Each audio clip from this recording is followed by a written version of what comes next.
welcome everyone to our Zoroastrian Studies seminar series, which, as you know, takes place once every month. And today we will have Professor Claudine Gauthier. Professor Claudine Gauthier is Professor of Anthropology at the University of Bordeaux in France and a researcher with the Laboratoire d'Anthropologie Politique at the École des Hautes Études en Sciences Sociales in Paris. She was also Vice President of the 20th section of the French National Council of Universities, and she is a very good specialist in historical anthropology and in the anthropology of religious phenomena. As you will see, Claudine Gauthier is a very well-known researcher in Zoroastrian anthropology, and honoring today's International Women's Day, she will talk about the hidden everlasting queen of the Sassanian Empire. But before that, please let me thank all the sponsors of our series, Fezana, Dr. Jehan Bagli and Jehan Bagli's family, the Zoroastrian community of Ontario, and please also let me express our collective gratitude for Canada's indigenous people and acknowledge this land on which the Elahé Omidyar Mir-Djalali Institute of Iranian Studies operates. For thousands of years, it has been the traditional land of the Huron-Wendat, the Seneca, and most recently, the Mississauga of the Credit River. Today, this meeting place continues to be the home to many indigenous people from across Turtle Island, and we are grateful to have the opportunity to live, learn, and teach on their ancestral homeland.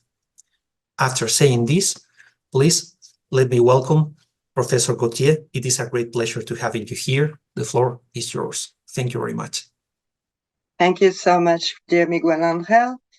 First, I must say how much I feel honored to have been invited to speak by you, Mohammad Tavakkoli and Enrico Raffaelli, in the frame of the Zoroastrian Studies seminar series for this session dedicated to women, as we are celebrating Women World Day, and amongst women, we are thinking peculiarly of Iranian women. Consequently, we will speak about women today, more precisely about some anthropological meanings of a very popular Zoroastrian living tradition in Iran, associating several Iranian tribes, Pir-es, of the Yazd province to the fate of feminine family members of Yazdgird III, Yazdgird III being the last king of the Sassanian Empire, and he was killed in 651 of the Common Era. What can have meant in the past and what are meaning today those traditions in a Zoroastrian context? This is what I'm trying to clear up through my speech. As I have just come back from Mumbai a few days ago, some of my Parsi friends asked me to explain just a little for people who are not completely familiar with Iranian tradition what is a Pir. And I think it is important because it allows to remind that the groups of shrines I will be speaking about makes part of the largest Iranian cultural background.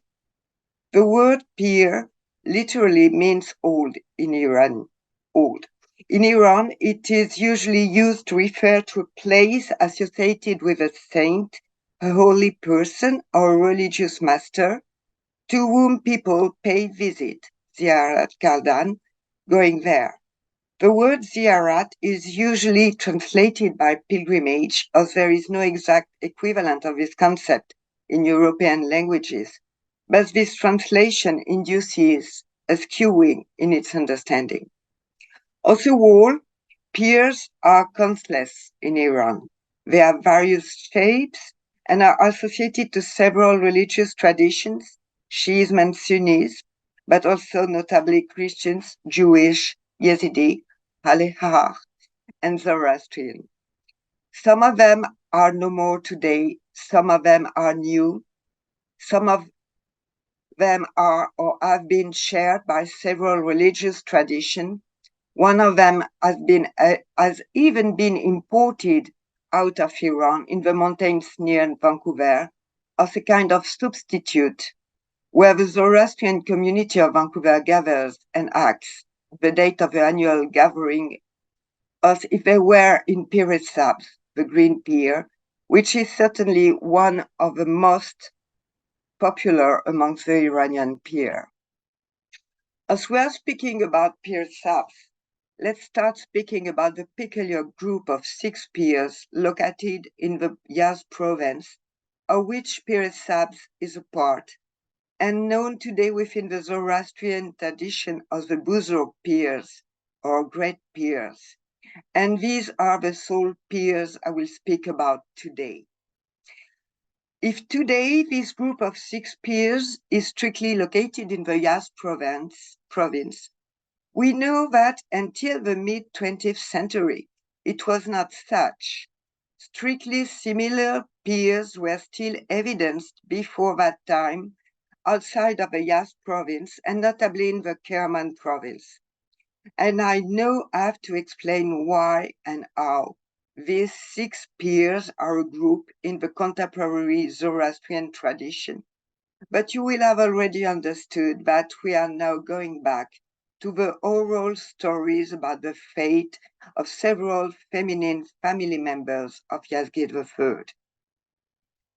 The Zoroastrian tradition says that during the Arab conquest of Iran, Yazdgird III's wife, Katayun, and I'm really quoting the names because they are important and I will come back upon this later. Their 3 daughters, Nigbanu, Sharbanu, and Arad Banu, their youngest son, who was still a child named Ardashir, and I know is not a feminine member, but I will explain later that he might have been, and I will explain you why. And their servant, Morvarid, had all found refuge in the Yazd province, while the king had to flee the Arab invaders. When the invaders finally came upon them, they all escaped, but this time separately.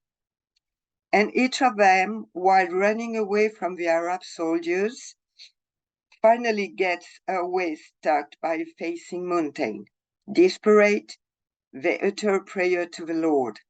Then the mountain, which was in front of them, opened and cooked them alive, saving them. Consequently, technically speaking, according to the Zoroastrian tradition, they are not really departed from this world, and they actually still interact with the people who come and pay pious visit at the place where they found a refuge, and where a pier is now erected, except regarding Katayun, who today, paradoxically, has no pier dedicated to her in this contemporary group of peers of the Yazd province. Actually, each singular story was shaped on the same narrative pattern, and each one is associated to 5 peers, which are also built on the same general pattern. They are a built structure pressed against a rocky wall in an oasis. And I quote the name of these 5 peers following the Zoroastrian calendar, assigning the time of gathering of the members of a community of each of them. First, we've got Pir-e, dedicated to the servant Morvarid. It is the only pier presenting a kind of grave inside. It is located 14 kilometers from Sharifabad, northwest from Yazd, and should be visited between the 7th and the 11th days of Pravardin. We've got also after Narestane, dedicated to the miner's son Ardashir, located at 30 kilometers east of Yazd, and it should be visited between the 23rd and the 25th of June. That is between the 2nd day and the 6th day of Tir. After, we've got Pir-e sabz, dedicated to Nigbanu, also named Ayad Banu, located at 65 kilometers northwest of Yazd, and it should be visited between the 24th and the 27th days of Hordad. After, we've got Naraki, dedicated to his daughter Ardabanu, located 55 kilometers east of Yazd, and that should be visited between the 15th and the 16th of Amordad. And finally, we have Pars Banu, dedicated to his daughter Sharbanu, located 120 kilometers northwest of Yazd, and the collective ziyarat should be done between the 13th and the 17th of the month of Tir. But I spoke first of a group of 6 peers, and here are only 5.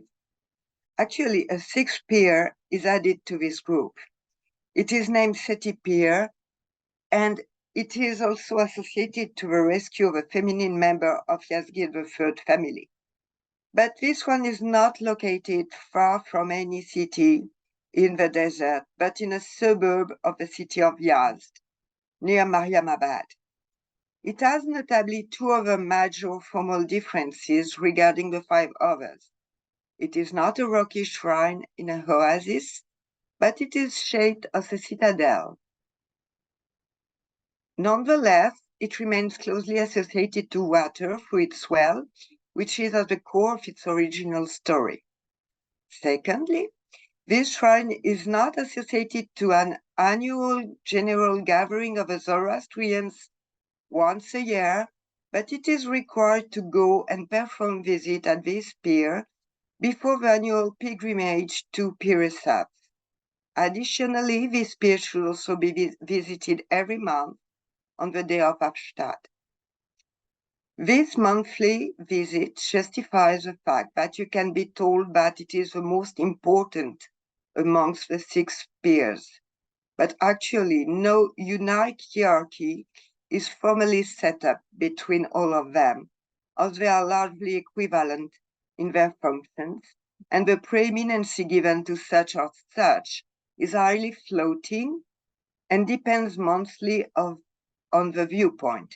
For instance, Pir-e can also be said to be the most important one when considering that its gathering happens at the start of the Zoroastrian year. Pars Banu can also be designated as the most important one on account of its name, meaning Lady of Pars.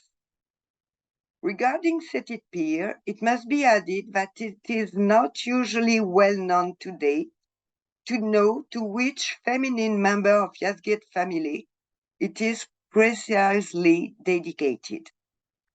And as unfortunately I'm not fluent in Farsi, I had to ask 2 friends of mine a translation of the history of the pier, which is hooked on the wall near the well. And there I must say that my friends who are Zoroastrian were very surprised because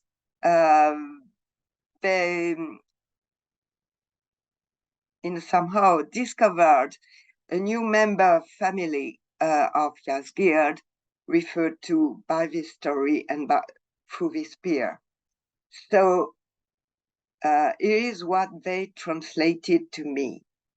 The story says that this pier is dedicated to Mahasti, who was the grandmother of Yazdgird III, who jumped into the well in the aim of rescuing her life and who, her also, while disappeared at the human gaze, is still alive within the pier.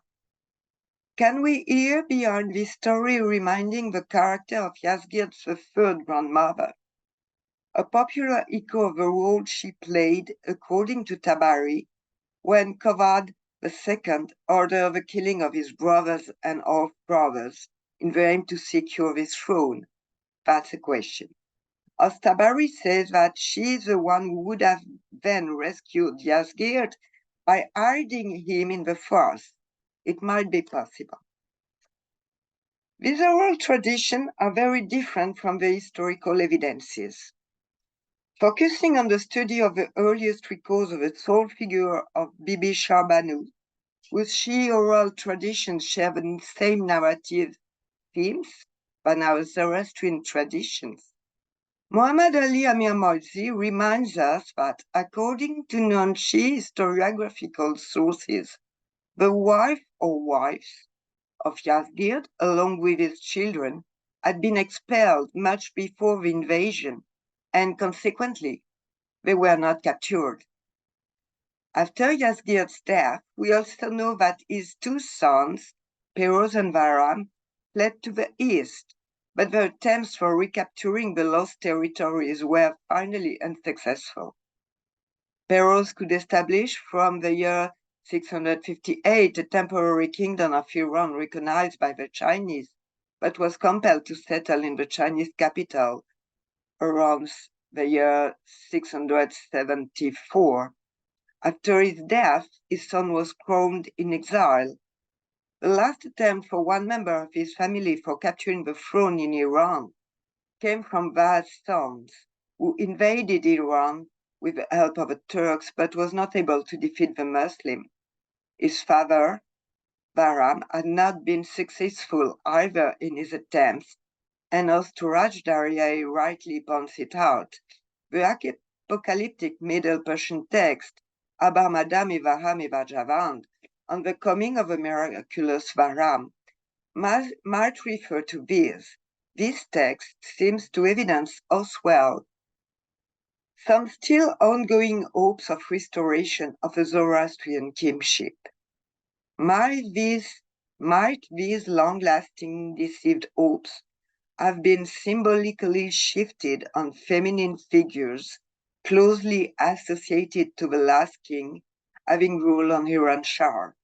This is my hypothesis. I'm explaining myself, and in this aim, let's go back to our peers. On the basis of accurate researches, it has been evidenced by Bastani Parisi, quoted by Amir Moidzi, in his study of Bibi Sharbanu, that most of the ancient Iranian toponyms bearing names such as woman, lady, princess, or damsel, Banu, Hatun, Bibi, Dorta, had been, for most of them, and in a more or less remote past, places of worship to the Iranian goddess Anaita. Banu was moreover one of her epithets. She is the Banu per excellence. This epithet reminds us that Anaita assumed gradually some features of the Mesopotamian goddess Ishtar, the epithet Banu, the lady, being a typically Mesopotamian construct, but it is not attested as an epithet for a divinity in Iran before the Common Era. Ishtar was a goddess of love and war, but also of sovereignty, whose support is required for reigning over a kingdom. Anaita also is intrinsically associated to kingship, and especially to the Sassanian kingship.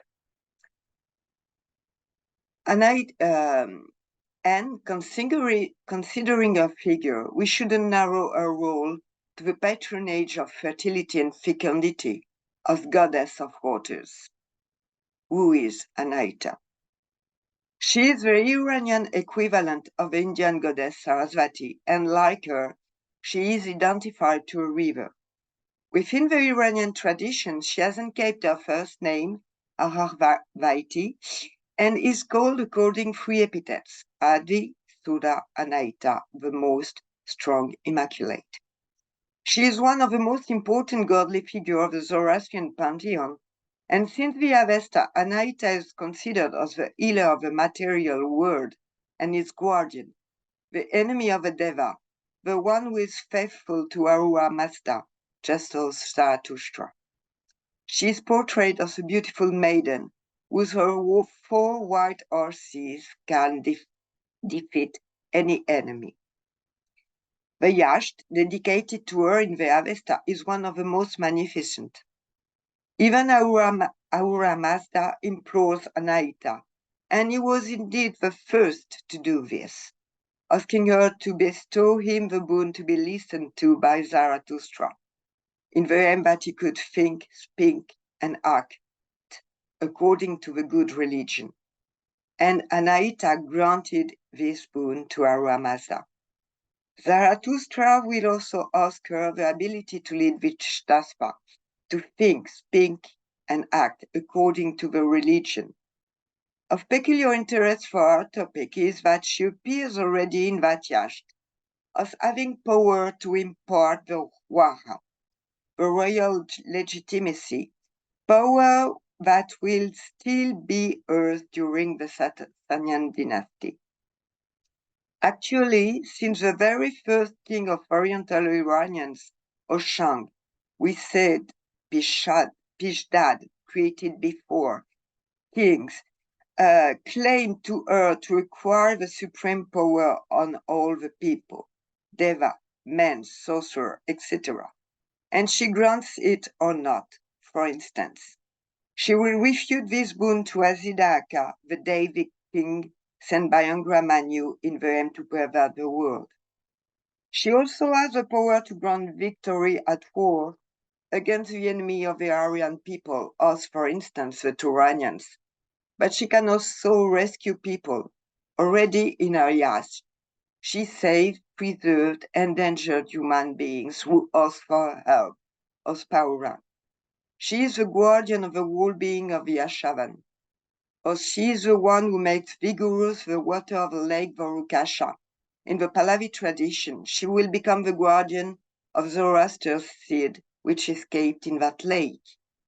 This means that she is also appointed in a somehow as the guardian of the final eschatological plan of Ahura Mazda that will be achieved in 3 steps by the birth of the posthumous sons of Zarathustra, leading to the first year, the renovation of the world.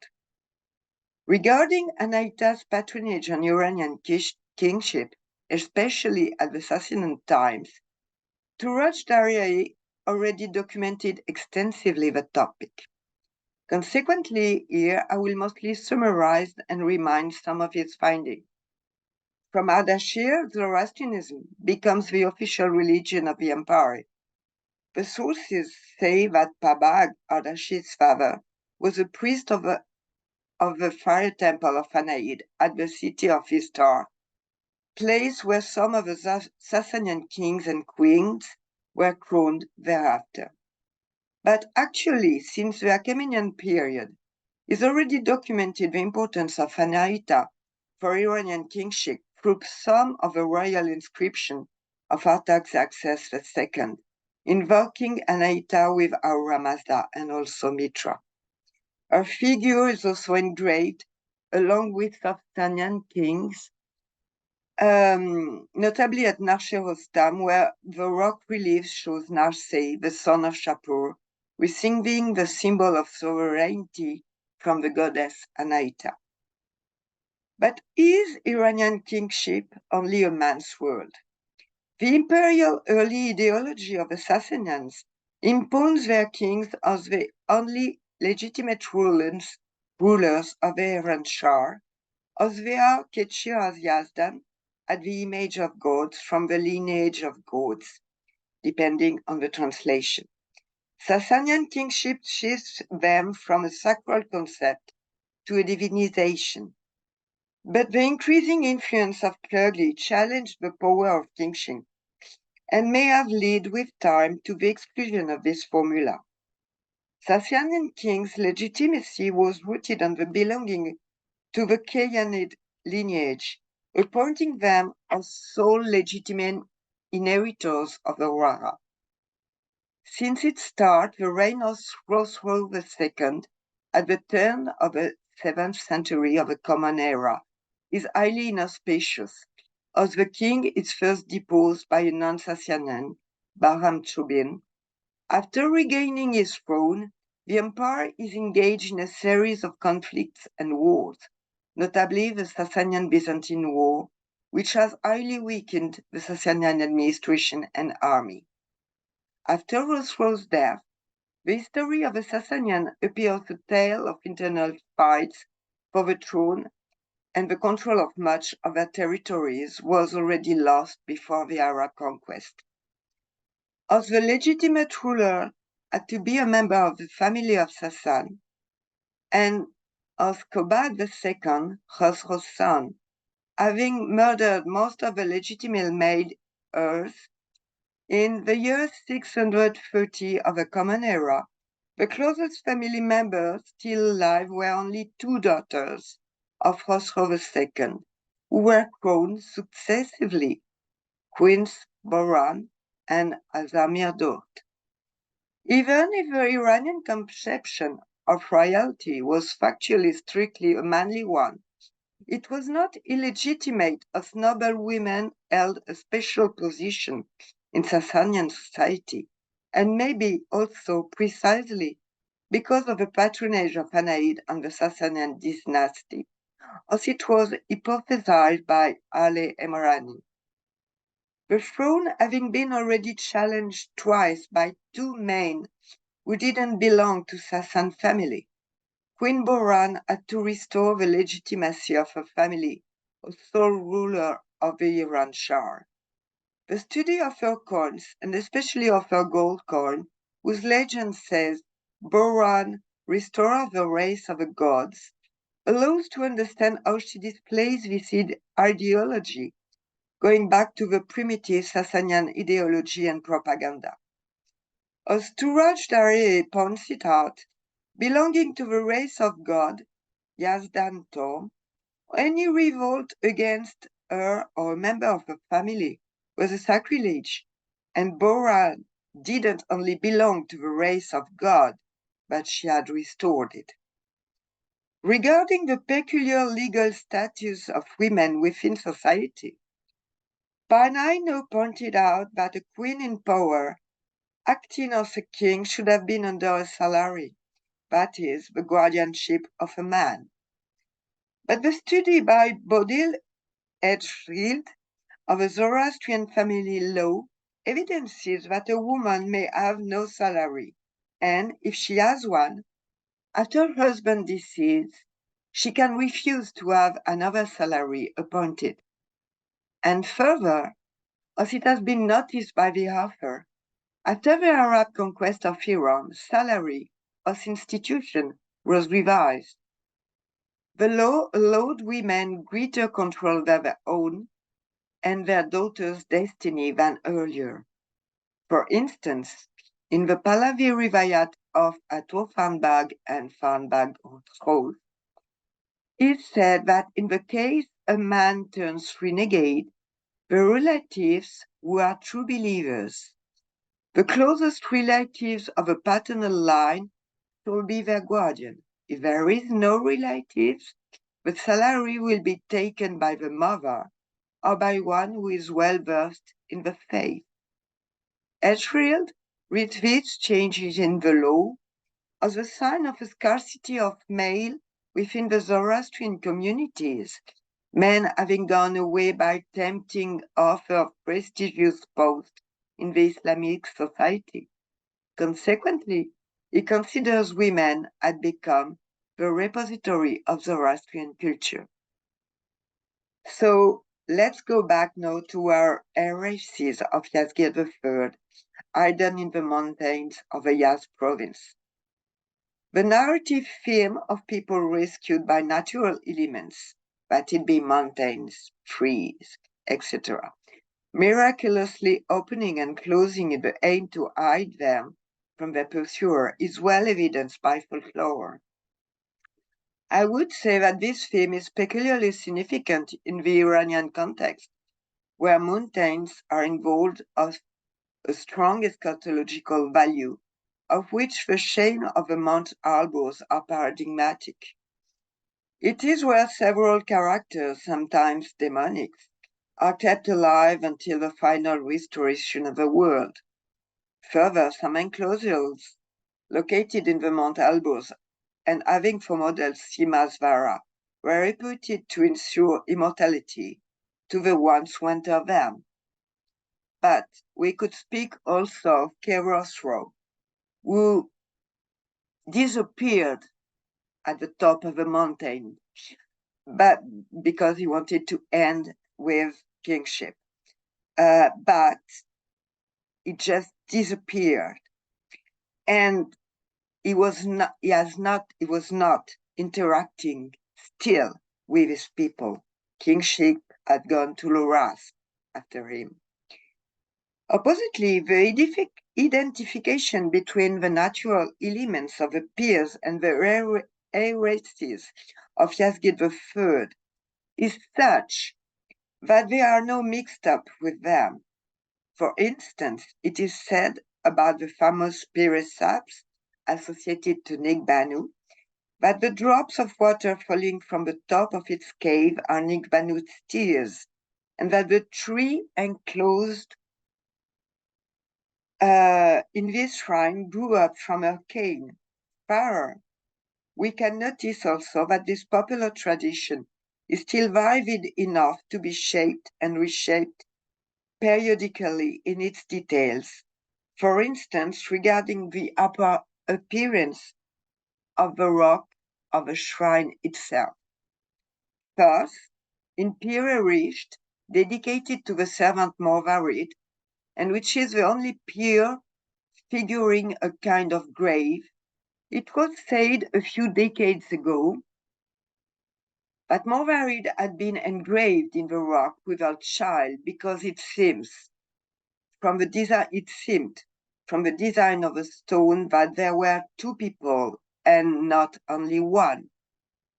And visiting the pier, you could be encouraged to look for Morvarid's child on the stone of a grave. But nowadays, the child of Morvarid is forgotten by the new generation because this stone has been restored. No second character appears on it anymore. Regarding Morvarid, it must be noted that in Ibn al-Tabari al-Sahir, who in the 11th century of a common era reports one of the longest versions about Shabanu's tradition, Morvarid is not the servant, but the sister of Sharbanu. Thus, her name also can be associated to one of Yazdgird's daughters. The collective gathering at her pier, Pir-e, initiates the yearly calendar of the ziyarat that should be paid by the whole Zoroastrian at these 6 Buzur piers. These collective gatherings are of peculiar importance in the frame of Zoroastrianism. As it has been evidenced by Barman Moradian and Mandana Moavnat, in a paper dedicated to the eschatological value of some Zoroastrian festivals, the ritual gatherings of the community allows the Amazuri, the gathering of the forces. And in this viewpoint, it is highly significant that the first gathering of a calendar year of all the Zoroastrians should be in Pir-e, considered as the most important of all of them at the religious level, and that it takes place from the 7th to the 11th days of the month of Pravardin, period corresponding at the end of a time dedicated to the ritual celebration of Nowruz, festivals symbolizing the yearly cyclic renovation of the world. And Mobet Firuz Gari told me with a strong emphasis that in these moments of gathering at the Buzur piers, Zoroastrians should express only deep bliss. This bliss is of major importance in a Zoroastrian context, as it is the exact opposite of a sorrow, of a mourning brought on this earth by the Iranian assault and associated to Islam from the Arab conquest of Iran. Consequently, its expression can be considered as an efficient way for rebalancing Mazdian and Iranian forces on this earth, awaiting the time of a final Frashgird. And I must say that when you have a Catholic background, as I have, it is very surprising to observe the joyful behavior of your Zoroastrian friends when they are visiting one of these piers, even of personal visits, out of those times of collective gatherings. Beyond the status of these piers of places preserved from Arimanic forces and from where is rebalanced the fight between good and evil forces, I would like also to speak about another role of these peers for the Zoroastrian community. From there, Yazdgird III can act in the aim to rescue the members of her community when they ask her to, sorry. A beautiful and paradigmatic testimony was published in Sarah Stewart's Parsi Voices first volume, evocating a 70-year-old lady who said nothing less that she owed her life to her visit to Pir-e sabz. While she was young, her father was in debt and had to accept that his daughter marry a Muslim. It was a time of a pilgrimage to Pir-e sabz, and the girl was allowed to go and visit the pier. There she talked to the pier, telling that she couldn't come anymore because she had to marry and consequently to become a Muslim. When she came back home on the same day, a group of Zoroastrians came and asked for the girl's hand. And she finally could marry within the community. And it was at the same time revealed that finally her father was no longer under anyone's debt. Consequently, beyond the oral narrative tradition, we have places fully identified with the heresies of Yazdgird III, who, on the contrary of the late king and of his sons, according to this story, had the power and still have the power to challenge the authority of their enemies. It means that these peers appear as places where the royal glory, could be still preserved by legitimate members of the Sassanian royal family and can still act and fight the Arimanic forces on the way on that long eschatological fight represented by time.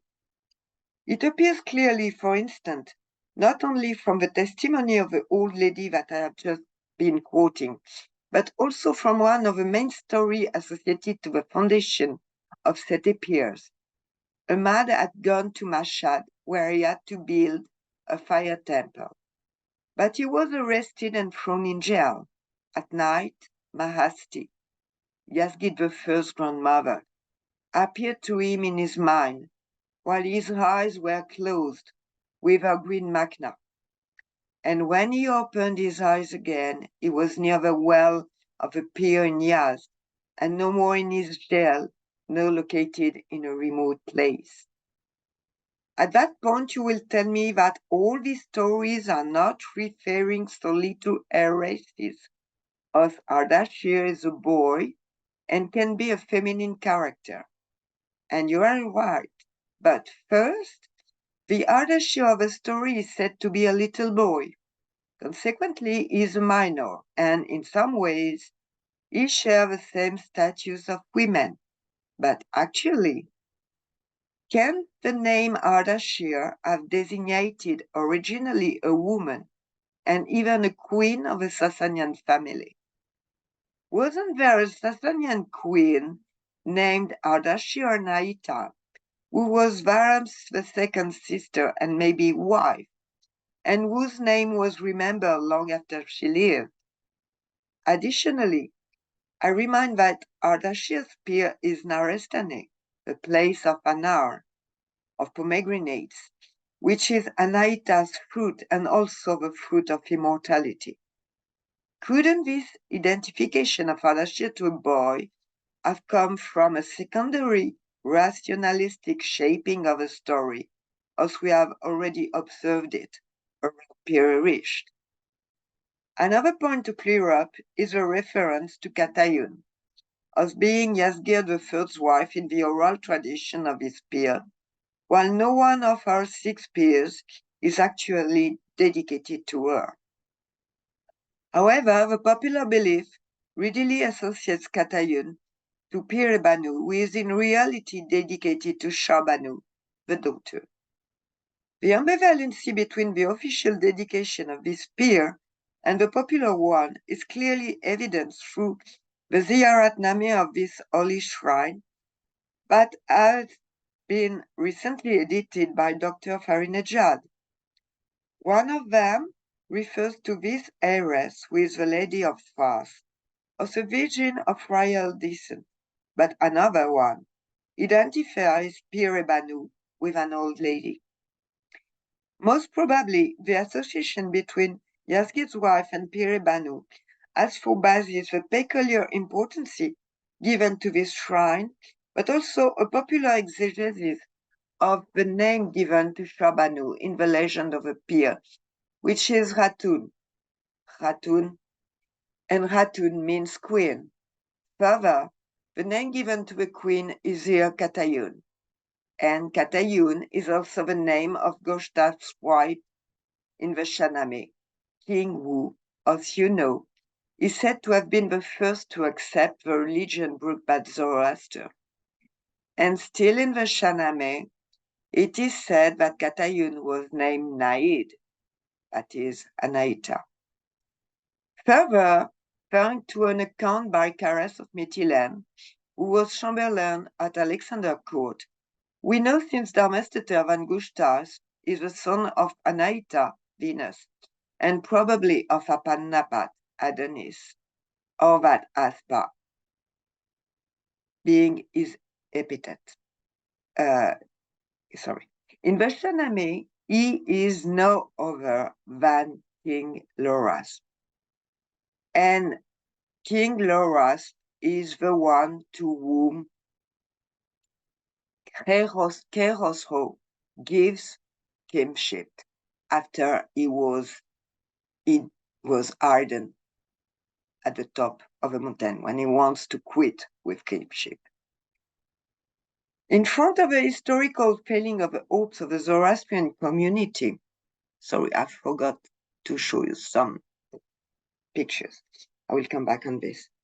To see Yazdgird III's son come back and restore in their own land the religious power of the fallen empire, some of his hopes have been obviously symbolically transferred to the figure of several heiresses, mainly his daughters, from legends and holy shrines initially dedicated to one goddess, who was the goddess patroness of the Sassanians, and who is also the guardian of the material world, Anaid. This overlay must have been eased by the different epithets given to the goddess, and notably the one of daughter, the daughter. Actually, according to this Zoroastrian tradition, within the last regal family, only we men are said to have, all at once, escaped from the invaders, from death, and to be still anchored in the Iranian soul. This archetypal feminine figure of the story appears also as the last and eternally efficient regal figure of a fallen empire who constantly keeps on providing assistance to her people. I will end my speech dedicated to the celebration of Women World Day by translating in English Pierre Lecoq's translation of Yasna 38, La Stanza, as his translation fits perfectly, with today's celebration. And it says, we call you, you waters, you the fruitful cause, you the mothers, who can be murdered, who rescue the poor and give to drink to all, you the best, you, the most beautiful. We have called you the good ones for the gifts from your arms going far. You who pay out and help in time of misfortunes, you the mothers of life. I thank you so much for your attention. Thank you very much, Professor Gauthier, for this very, very interesting talk. Now we open the floor for discussion and for some questions, and Professor Enrico Raffaeli will moderate the Q&A session. Thank you. Hello. Thanks. Hello. I'm sorry I missed the first minutes. I was teaching. Yes. So now you can either raise your hands, whoever wants to ask questions, or talk directly. For some reason, I cannot see who's raising their hands. Let me see. Maybe I should change the... Anyway, so I see a question in the chat. So you should, so from Dariush Mershahi, thank you for the talk. You should also note that the Zoroastrian pilgrimage buildings architectural form and elements has been changed dramatically. So that's an architectural question. Yeah. Okay, so yeah, this was just a comment. That's right. Yeah. I do not see any hand raised or questions in the chat. We can still take a few minutes.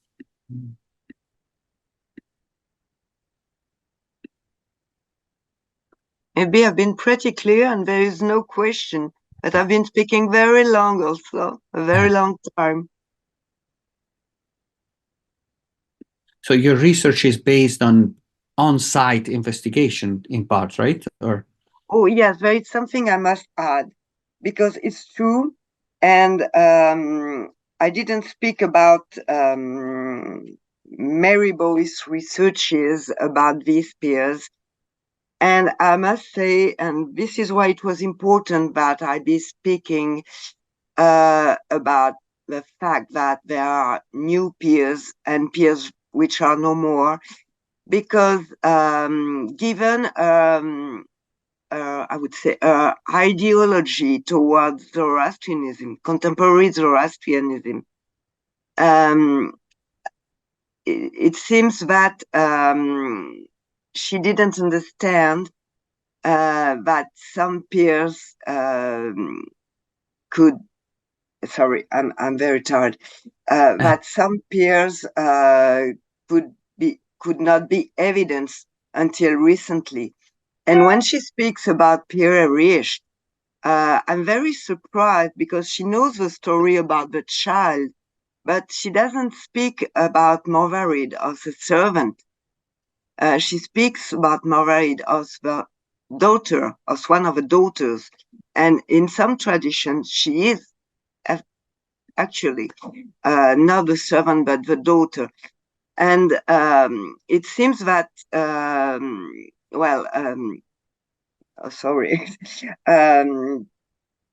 Yes, the story, when I wanted to add that I did my field work between 2016 and 2018 after I couldn't go back to Iran because of a political situation and of the international relationship between France and Iran. These are the stories I was told when I was there, but actually we see it. Sorry, I'm very tired, and when I'm tired, it's complicated. We see that even the story around Morvarid's grave and her child and looking for the child on the stone can change in time, and that the stories of the peers also can evolve.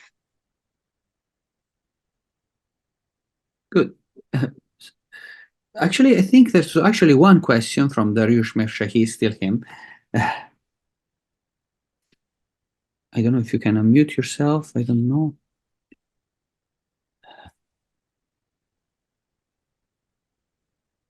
No, I don't. I can't hear. Yes. So, yes. Okay. I couldn't unmute myself. Thank you. Can you hear me? Yes. Okay. Thank you for your talk, and I enjoyed your talk. But some of the pictures that you showed are very recent, I believe, because of my religion, I saw these areas 55 years ago when I was a child, and it was really completely different configuration, elements, and architecture.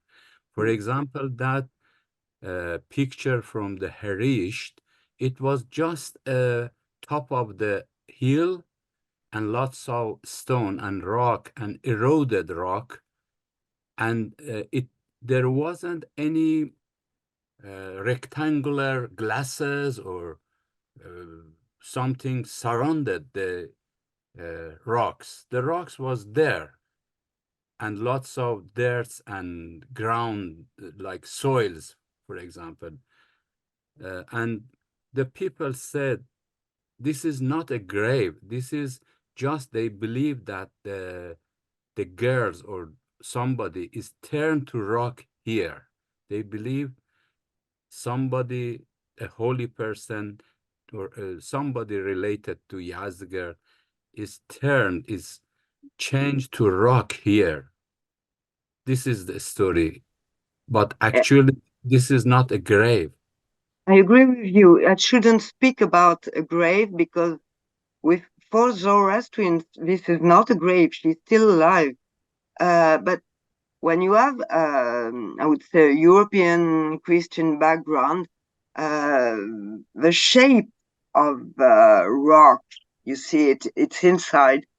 It looks like a grave for me, but I should have been speaking about a grave.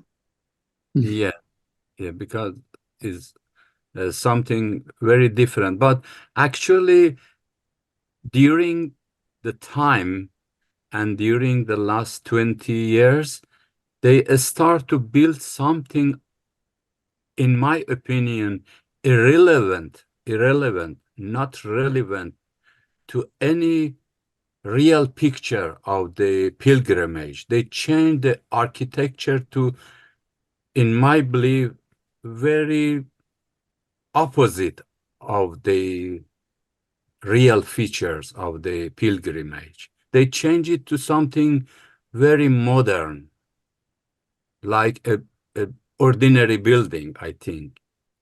But maybe they have some idea in their mind that they changed, because I can't do anything about the buildings, but they changed with a new or modern kind of architecture in their mind, rather than the holiness of the area, holiness of the point. Yeah, so thank you so much. The pictures are recent because they are mine, except for Parsbanu, because I was never able to go to Parsbanu, and I picked it up on the web, and for Narestani because I've just come back from Mumbai. I couldn't find the pictures I needed, so I took it again. The other ones are mine. And I was in Iran, I said, from 2016 for a few years when I could go. And yes, that's very recent picture, and it shows how much these peers evolves in time. Mm-hmm. Thank you. Thank you. Thanks, sir. Thanks. There is another question here in the chat box. Are there signs or traces of Yazdgird III's women or girls in the Chinese-related sources? That's a question. That's actually a historical question. Oh, and I didn't. It's about women and Chinese sources. Yes, Yazdgird III. Yes. I must say that you should ask to more learned than I am. I couldn't answer there. Yeah, it's a historical question. Yeah, no, let's see if there's any question. You know that the Zoroastrians of British Columbia, they do their pilgrimage. So here in Canada, they recreate the pilgrimage of the Zoroastrians of Iran. I wish I could see it once in my life. I've heard about, but I wish I could be there and attend it. So there's another question. We can take maybe another question, maximum two, but one is here. Why these pirs have turned themselves into rock, not a tree or something else? Is there any explanation or oral narrative why they've been? Yeah. The question is why these pirs are rocks. Yes, so this is, you can see Nasiba by Matova. Yes. Maybe I've not explained this enough. Most of these pirs are rocks, because 5 of them, I would say. The 6th one, Seti Pir, is quite different. as I said, in an Iranian background, mountains are very, very important, and they can still hide people, and we will, and notably the story of Pir-e says that when he wanted to quit with kingship, he went at the top of the mountain, and where he disappeared, he was just hidden. But he doesn't, he quitted this world and is kept, but he doesn't interact, as far as I know, with people. He will play a part at the end of time, but by now, there is no interaction. Good.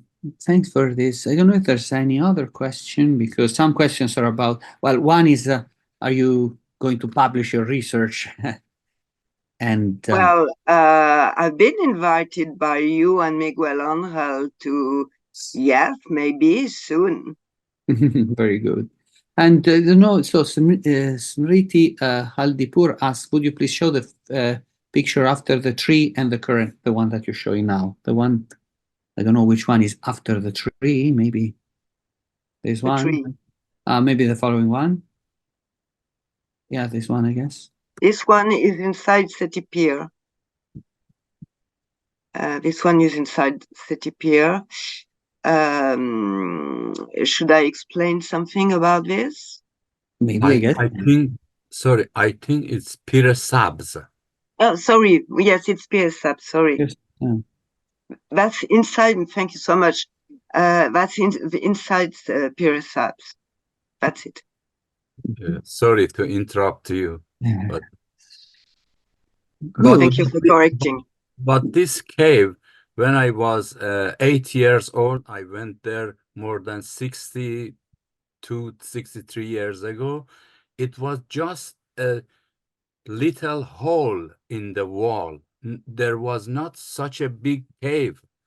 They at about 1969, 1970, some of the Zoroastrian Anjuman of Yazd, they digged a big hole like a cave here. That is why I said the architecture is changed. That was a little hole only for those days, for maybe 7, 10 people. But now this big cave, they make it is for 60, 70, 80 people gathering. Oh, yes. Yeah. And it would be interesting to compare your pictures and mine. It would be very interesting. If you have picture, I would be very interested. For some of them, I have pictures from 30 years ago, not because I was too young to have a camera, but for 30 years ago, I have pictures. I can send it to you. Thank you so much. If I have your email, I can send it to you. Thank And you. they are very different from those pictures. Would be very, very interested. That's fine. You are very welcome. Thank you. I'm happy we created a contact. I guess it's actually we're past 2, at least here. For you, it's past 8, I guess. So it's very late, 8 p.m. And I guess we can probably just thank you. And well, we will see each other soon, I hope. And I hope so too. Thank you so much for your invitation, and thank you online. to all of you for attending the speech. Thank you so Thanks much. a lot. Thank you very much, Thank Professor you. Gauthier. And please let me remind you that we will have the next Zoroastrian Seminar Severe Studies lecture on the 12th of April, and our speaker will be Professor Juhan Bevaina. So we will welcome you again, and thank you very much, especially to Professor Claudine Gauthier for this excellent talk, and for the audience for attending it. Thank you very much. See you. Thank you. Bye. Bye. Bye-bye.